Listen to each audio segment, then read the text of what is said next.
बिस्मिल्लाहिर्रहमानिर्रहीम। अस्सलाम वालेकुम स्टूडेंट्स, उम्मीद है आप सब लोग खैरियत से होंगे। मैं आपके 9th क्लास के पहले चैप्टर का 5वां लेक्चर कर रहा हूँ। न्यूमेरिकल्स कर रहे थे, ये 2-3 आपके क्वेश्चन रह गए हैं, तो ये आपका चैप्टर ख़त्म होने जा रहा है। क्वेश्चन 15 है, देखें ज़रा न्यूमेरिकल। क्वेश्चन 15 है, calculate the mass of following. A part देखें इसका, 3.24 × 10⁻18 एटम्स ऑफ आयरन। अब उसने नंबर ऑफ एटम आपको दे दिए हैं और आपसे मैथ वो पूछ रहा है। इसका फार्मूला मैं आपको बता देता हूं।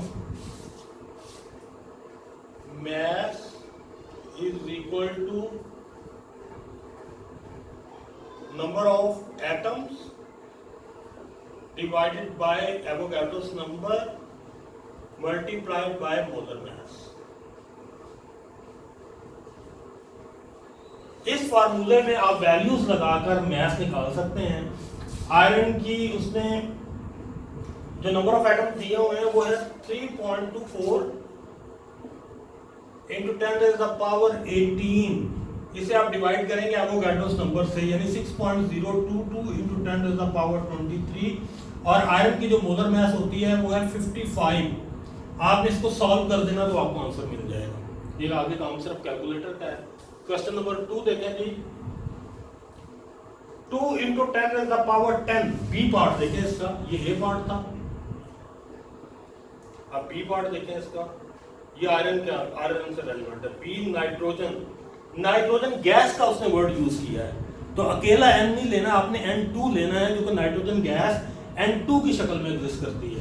तो आप इसी तरह फार्मूला लिखेंगे इसका, मैथ निकालना है। ये मैथ ऑफ, ये भी मैथ ऑफ N2 है। तो इसके जो नंबर ऑफ मॉलिक्यूल्स दिए हुए हैं वो है 2 × 10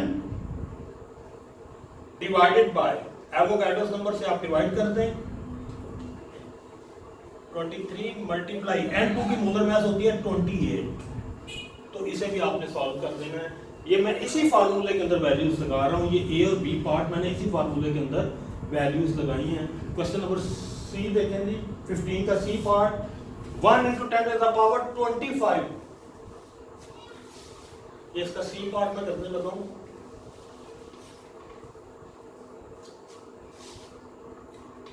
ये वाटर, मास ऑफ वाटर है। 1 × 10⁻25 डिवाइडेड बाय 6.022 × 10⁻23 मल्टीप्लाई वाटर की मोलर मास आप जानते हैं 18 होती है।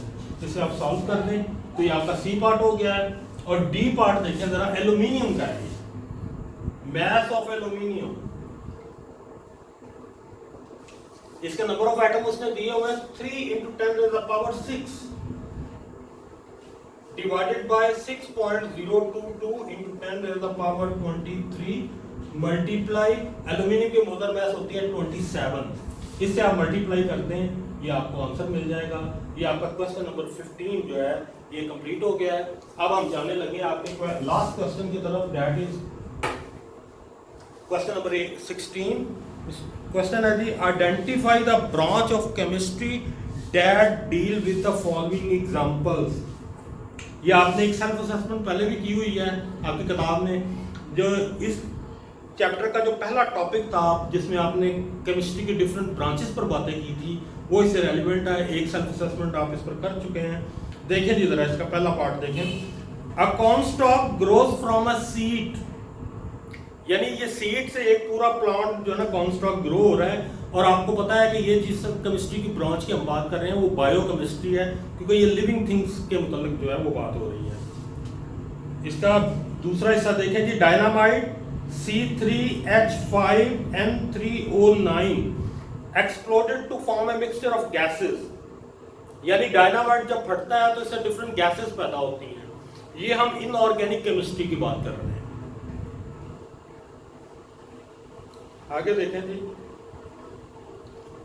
Purple iodine vapours appear when solid iodine is warmed, यानी जब सॉलिड आयोडीन को आप गर्म करते हैं तो पर्पल आयोडीन वेपर जो है वो अपीयर होते हैं।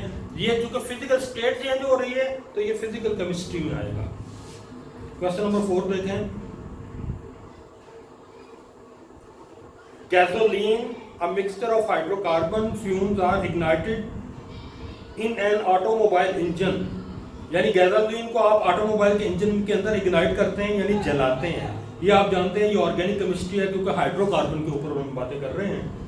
क्वेश्चन नंबर 5 देखेंगे इसका, a silver article tarnish in air, यानी चांदी की बनी हुई कोई चीज आप हवा में रखें तो उसको जंग लगना शुरू हो जाता है। ये भी चूंकि फिजिकल रिएक्शन हो रहा है, सरफेस के ऊपर रिएक्शन हो रहा है, सिर्फ फिजिकल स्टेट थोड़ी सी चेंज हो रही है, तो ये भी फिजिकल केमिस्ट्री में आता है।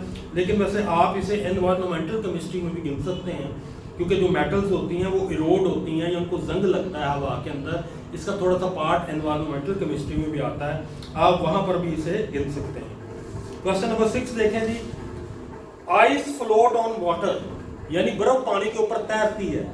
ये चूंकि फिजिकल स्टेट का कंपैरिजन है तो ये फिजिकल केमिस्ट्री में आएगा। नेक्स्ट देखें जी question 7, a sulphur dioxide is the major source of acid rain. ये तो आपको स्टेटमेंट से ही किसी हद तक आइडिया हो गया है कि ये एनवायरमेंटल केमिस्ट्री के ऊपर बातें हो रही हैं क्योंकि सल्फर डाइऑक्साइड की वजह से एसिड रेन होती है, ये उससे रेलेवेंट बात है, ये एनवायरमेंटल केमिस्ट्री है। क्वेश्चन नंबर 8 देखें, many other light chlorinated hydrocarbon in drinking water are carcinogens, यानी बहुत से जो लाइट क्लोरीनेटेड हाइड्रोकार्बन्स हैं ये पानी के अंदर जो मौजूद होते हैं ये कैंसर क्रिएट करते हैं। ये एनवायरमेंटल केमिस्ट्री के अंदर आएगा मेनली क्योंकि ये पानी की आलूदगी के मतलब बात हो रही है, वाटर पोल्यूशन के ऊपर बात हो रही है, तो आप इसे एनवायरमेंटल केमिस्ट्री में ला सकते हैं। In Pakistan most of the factories use wet process for producing the cement, ये सीमेंट मैन्युफैक्चरिंग के ऊपर बात हो रही है।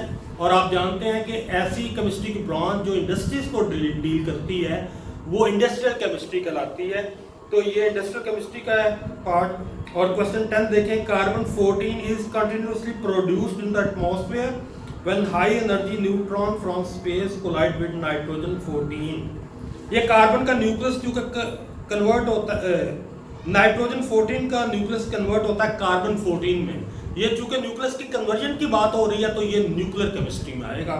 ये आपका चैप्टर जो है वो खत्म हो चुका है। इस चैप्टर के अंदर जितनी भी सेल्फ असेसमेंट थी, एग्जांपल्स जितनी थी वो ज़्यादातर तो मैंने करवा दी हैं।